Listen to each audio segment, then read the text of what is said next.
Hey everybody, I don't know about you, but as you've watched out over the world, the war in Russia and Ukraine is not just isolated to Eastern Europe. It's spread all over the world, and you can see it in market instabilities. You can see it here. People who do not think that that war is affecting you, all you got to do is look at gas prices. You look at your food prices. You see the global change that has happened. But you know something that's also affected investments as well. And I've said all along, legacy precious metals is your navigator. They're the ones that see you through to get to the next level. The good news about this is even with market volatility, market instability, you've got options. And gold prices are rising as investors turn to gold. And gold presents a hedge against this inflation and that protects you against the weakening dollar, which we are seeing. Legacy Precious Metals is the only company I trust to deal with gold and silver and the other precious metals.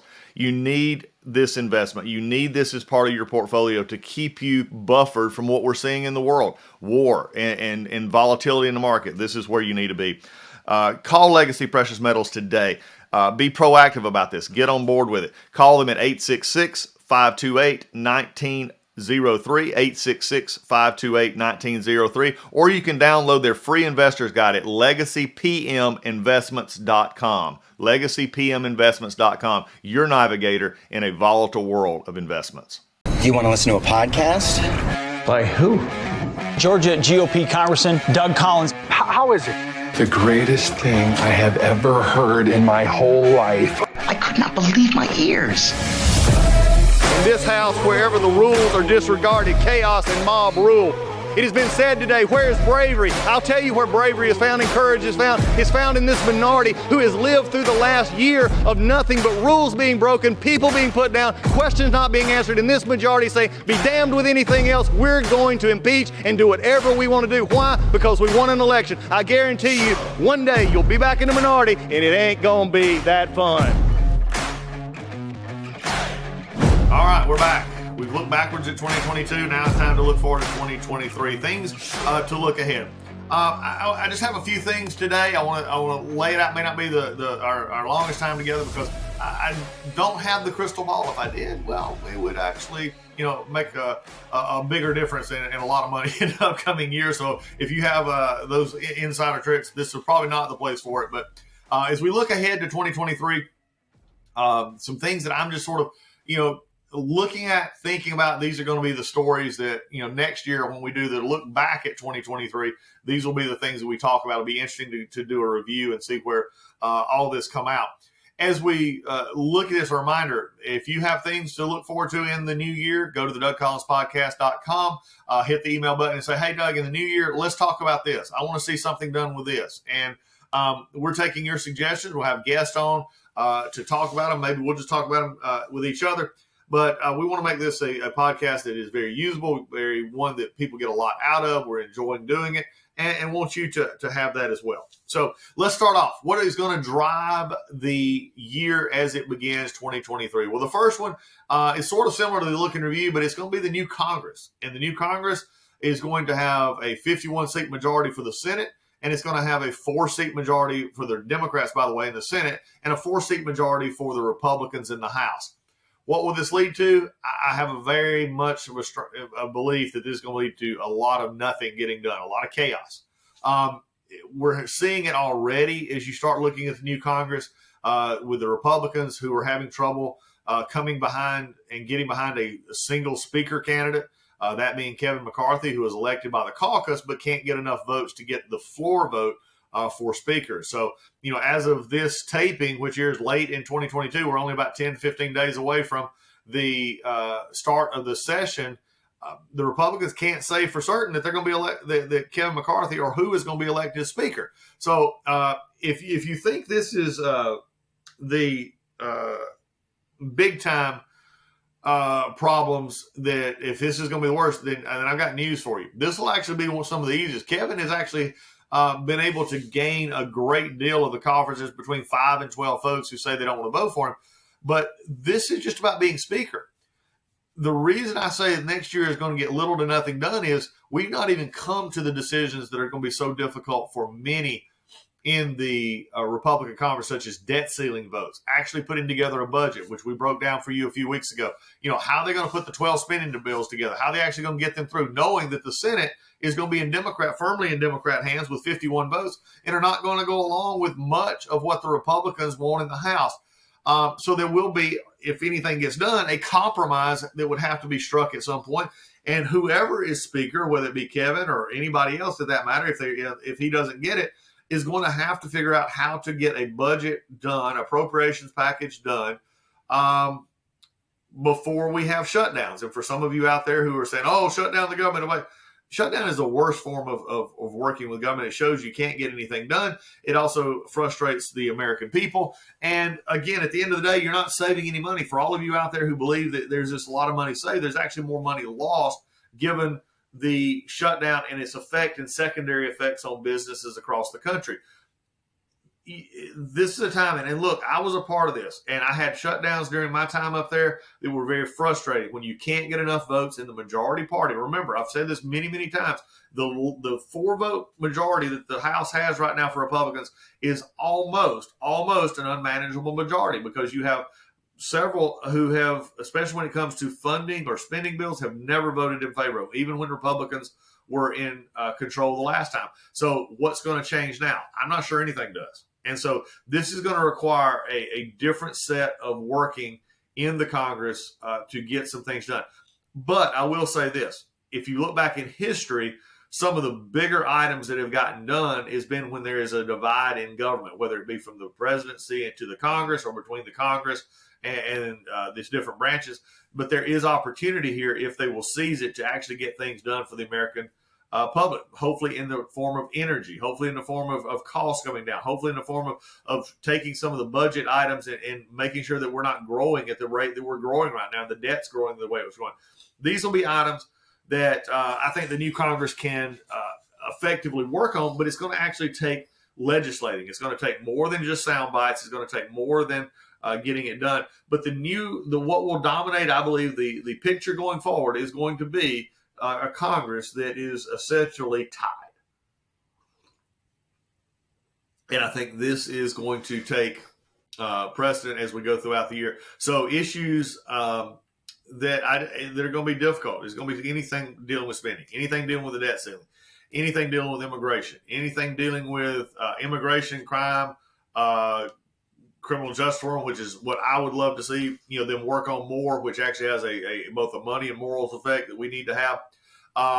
Infrastructure, everything is going to be a struggle, because at some point in time, they're going to have to sit back and realize that the American people elected a Democrat Senate with a 51-vote majority and a 4-vote majority for Republicans in the House. And this is just going to be the story of 2023. If you're looking ahead to it, if you're somebody who thinks that there's going to be a lot coming out of Washington, D.C., you're probably going to not be happy. If you're someone who believes that Washington needs to be corralled in and not get,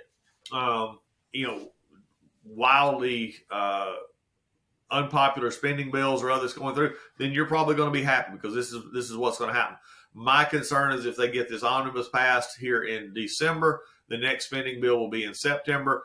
I will almost guarantee you here in December of 2022 that if that happens, you're looking at a CR come next September 30th, because the idea of getting 218 votes out of the House on a spending bill right now is going to be difficult, if not impossible. So one of the things to look ahead in the new year 2023 is the new Congress. The next thing we're going to look at has to do with Congress as well. So let's take a look at it, and that is the investigations.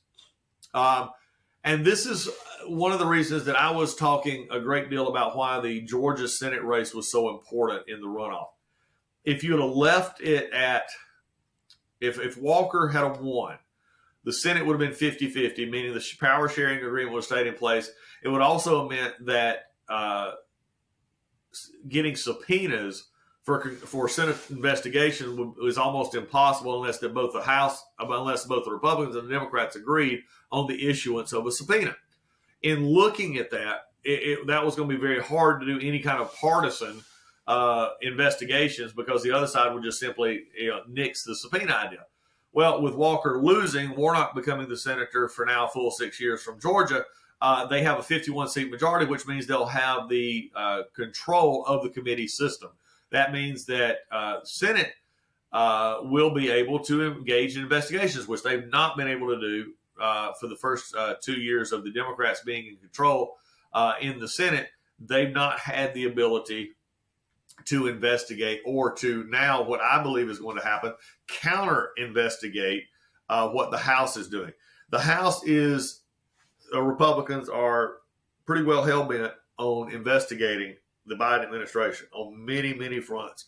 The interesting thing is for the most part, you only hear slight discussions about energy policy, slight department about immigration policy, and others. You hear all the discussion on what they're going to investigate. Number one being the Hunter Biden situation, his connection with his father, his business dealings, the laptop, all fully expect as soon as the speaker issue is resolved, as soon as committees get set, you will start seeing these investigations starting up. I think you'll also possibly see an investigation into the investigation of January 6th with the report just coming out.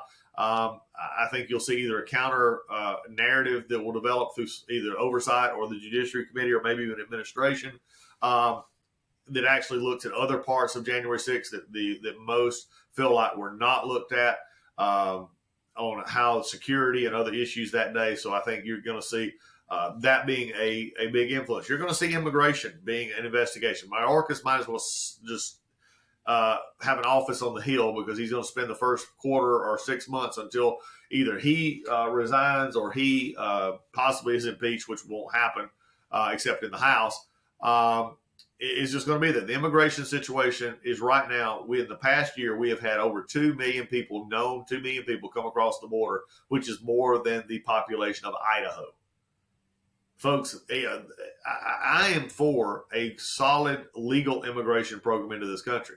But the only real solid illegal immigration policy is zero. If you have ways around the current system, then why wait the time that it takes to do it legally when people can just walk across the border unimpeded, go where they're getting tickets and plane tickets to go to all parts of the country, never really being truly bound to the immigration system to show back up, but yet always living in what the Democrats, I believe, have just come to accustomed to is an underground economy in which many states, these illegal immigrants are not allowed to openly work and move because of their status. This will be investigated. You're going to hear more and more about this in the 2023 investigative cycle. This will be one of the big ones as you go. But as I stated when I started with this investigation topic, one of the things, though, that you're going to have to look at is the House will not have the investigative floor to themselves. The Senate now, with their 51 votes and their subpoena power, you're going to see them investigating business. You're going to see them investigating oil companies. You're going to see them. They've already said that they'll now use that power to try and get corporations under control. This is what the Democrats want to do. They want to be in the place of making the businesses that they don't like, that they don't find favor with, and you'll see this in gun industries. Just wait. Whenever there are, I'll almost predict this, whenever you're going to have big hearings in the House, whether related to anything I just talked about in the Biden administration, I can almost predict it now for 2023. They'll almost be counter programming in the Senate, either with Bernie Sanders in the health committees or in some of the other committees, either taking a different approach to the investigation or adding in a whole different investigation to start with. I believe the 2023 legislative cycle will be dominated by investigations and not much legislation. I think that's just the look at it as you go forward. So the first look to in 2023 is a narrowly divided Congress and investigations, which will take priority over almost anything as we go forward. What else? I know when we look back in 2022, one of the things that I said is everybody was voter fatigued and they were just tired of elections, especially in some of the states. Well, guess what? 2023 will lead to the obvious discussion of 2024. And you've got already speculation being bandied about with the media and looking at who's going to be in the presidential race, who's going to be running for Senate. All of this has already started. One of the funny things, though, that I did read the other night or other day in one of the news blogs from Washington, D.C. out of Politico was they finally had a moment of self-absorption enough to where they realized that maybe going from party to party at Georgetown to the White House to the French embassy, that maybe those reporters who are locked in that little bubble have no idea what the rest of conservative America is really been frustrated about, because all they report on is like-minded individuals, and the press seek to promote each other so much that they don't see what's going on out in the country.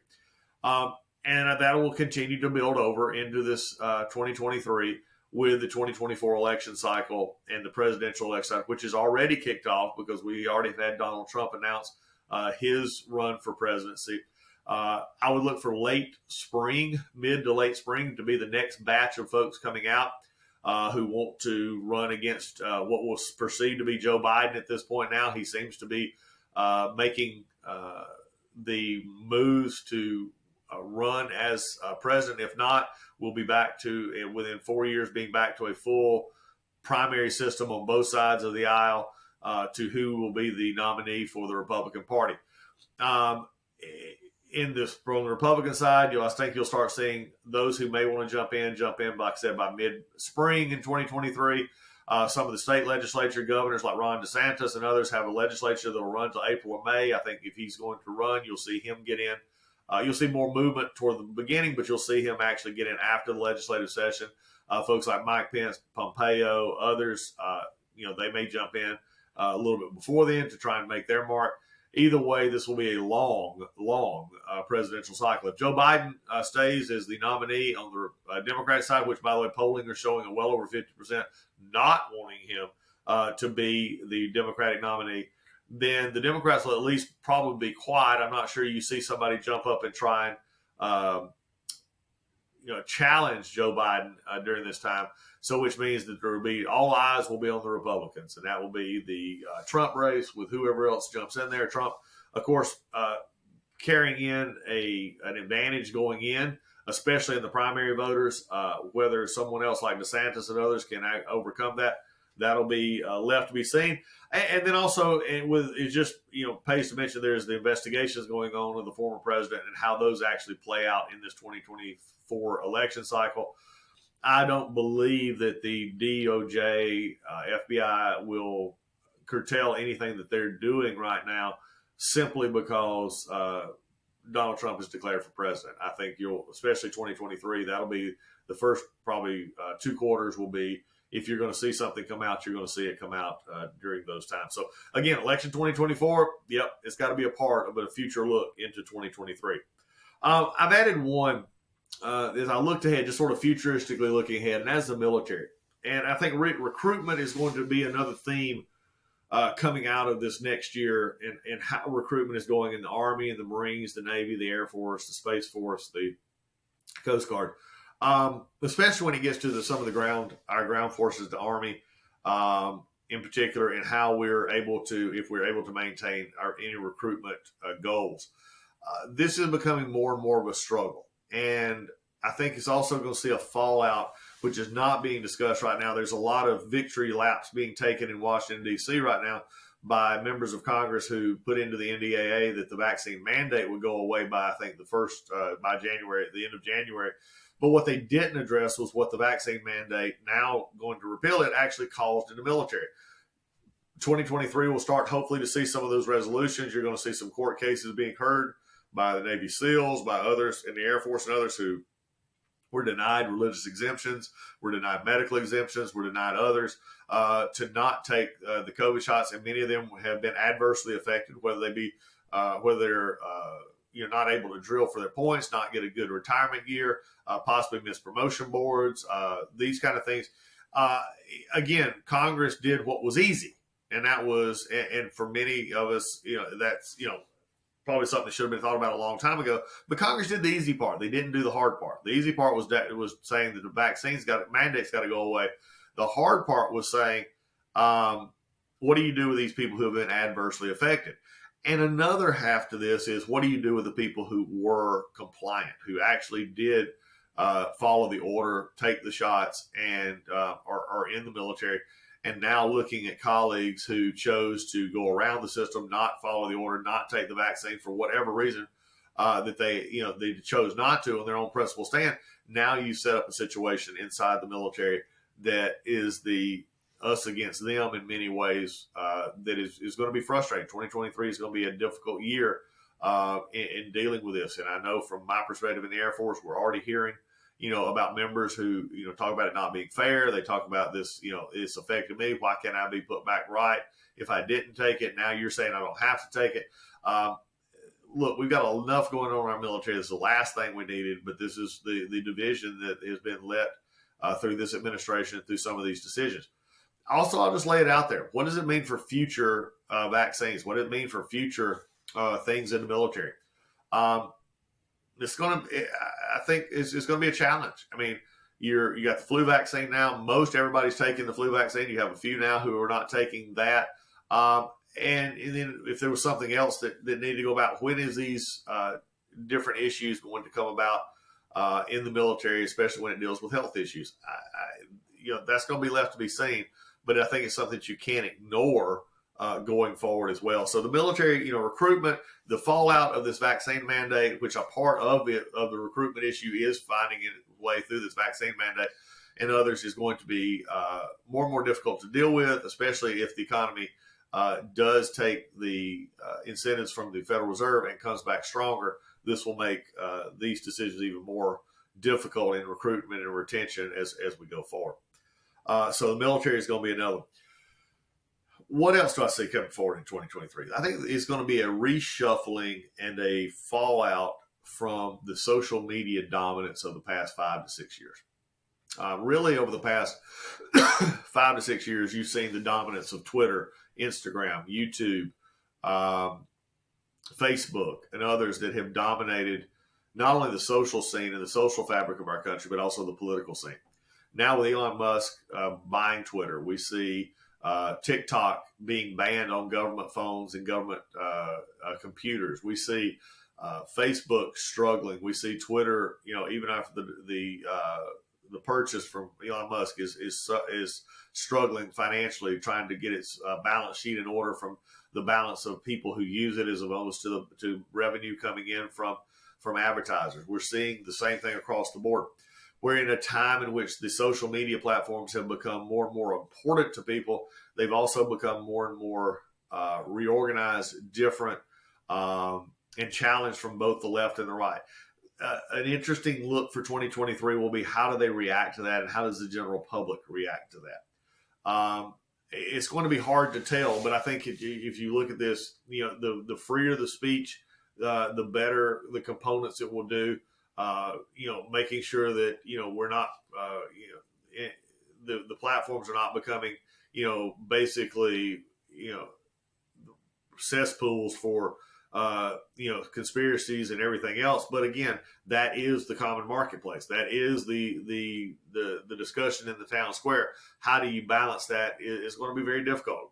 Elon Musk is finding out firsthand how hard to manage Twitter is. I think you're going to see that coming forward. But I think if you had a theme to start off 2023, apart from the new Congress, apart from our budgetary woes, investigations, elections, military, this issue of social media is going to be one that jumps out. And I think as it jumps out, we're going to have to, you're going to see the dealing. It'll be interesting to see as we get together at the end of next year, 2023, what actually happened with the social media presence and the social media back down, coming out of 2022, in which I think the new year will simply see more of a discussion on Section 230. You're going to see more and more of the social media platforms being held accountable in a hearings in Washington, D.C. We'll just have to see. But it's one to put on the radar for 2023. The other issue that I see on 2023 is I'll just call it the turning of Afghanistan. We mentioned this in Random Thoughts a few weeks ago. I want to just hit it again as you look ahead. 2023 will be a pivotal year to determine how far Afghanistan is going to go backwards. They're already well on their way to it.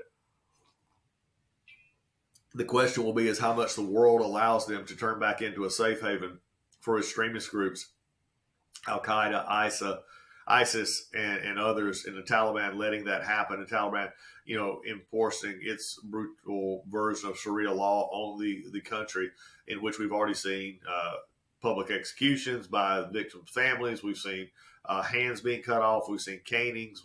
This is all back in Afghanistan now. And, how this plays out over time with the infiltration of groups like Al-Qaeda and like ISIS and others.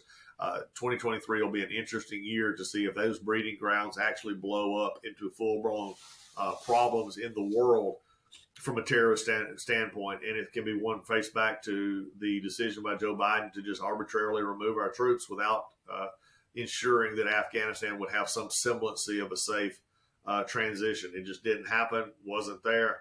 2023, I think we'll begin to see some of the fallout from that even more so.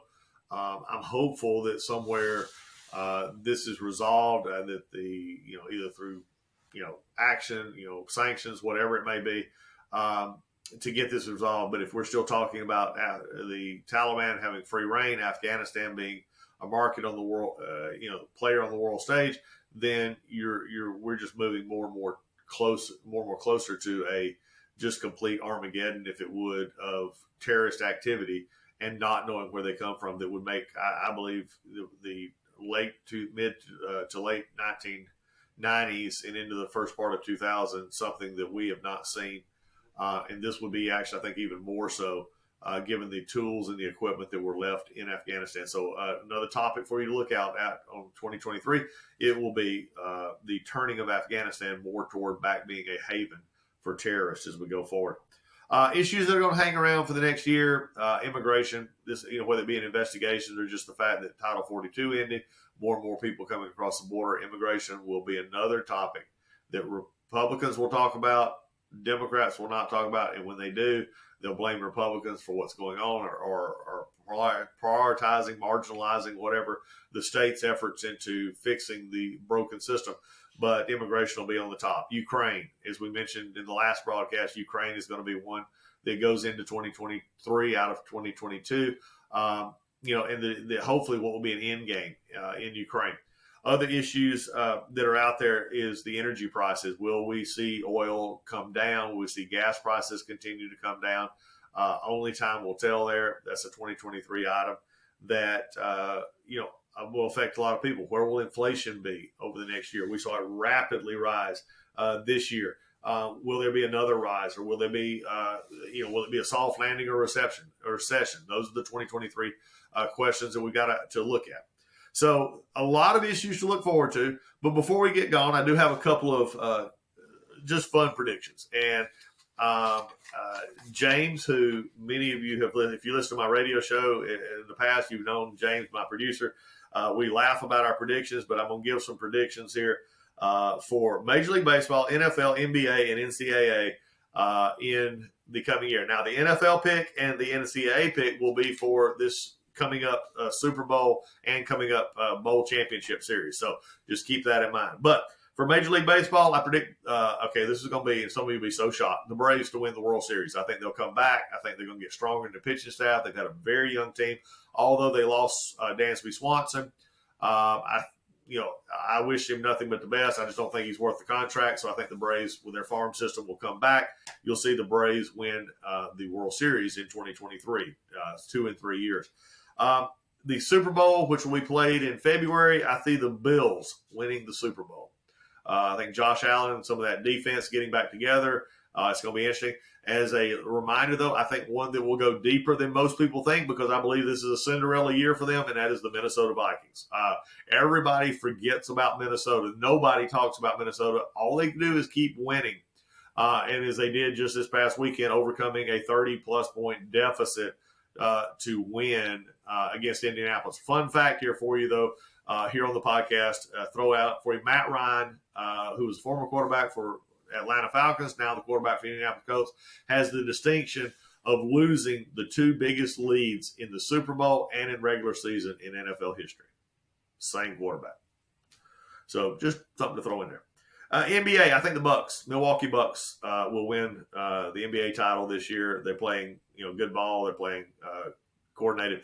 And then for the Bowl Championship Series come January of 2023, it is the Georgia Bulldogs repeating as national champions in the college football arena. I know you'll have a lot of differences. I know you may have your own predictions. I would love to hear what your predictions are. Go to the DougCollinsPodcast.com, hit the email button, and send me an email, or on our social media at Rep Doug Collins on Twitter, Instagram, Doug Collins, GA. You can find me there. Please be a part of the Doug Collins Podcast family. We're glad to have you on board. And as we get ready for the end of this year, may you have nothing but fond memories looking back, and even better memories looking forward. God bless you, and we'll talk to you later. Hey folks, MyPillow is excited to bring to you their biggest bedding sale ever, and just in time for Christmas. For a limited time, you're going to get the Giza Dream bed sheets for as low as $29.98, a set of pillowcases for only $9.98, and rejuvenate your bed with a MyPillow mattress topper for as low as $99.99. $99.99. Get a mattress pillow topper. Look, they come in all sizes. They got all kinds of stuff. Blankets. They've got duvets. They've got quilts. They got comforters. They got body pillows. They got bolster pillows. They got all that big discounts. And also, they're extending their money-back guarantee for Christmas until March 1, 2023, making them the perfect gift for your friends, your family, and for everyone you know. Folks, and just from a personal note here, I have the Giza Dream Sheets. They're on my bed right now. Slept on them last night. Some of the best sheets that we and Lisa and I have ever owned. They are worth, at this price, they're a steal. My wife and I have bought bed sheets, linens at much higher cost. It's supposedly much higher quality. These from MyPillow are at the highest of quality, and at a price like this, you can't beat it. So go now to MyPillow.com, use promo code Collins, COLLINS, or call 1-800-986-3994, and you'll get huge discounts on all the MyPillow bedding products, including the Giza Dream bed sheets for as low as $29.98, and get all your shopping done while qualities last. And remember, put in that promo code Collins for these discounts.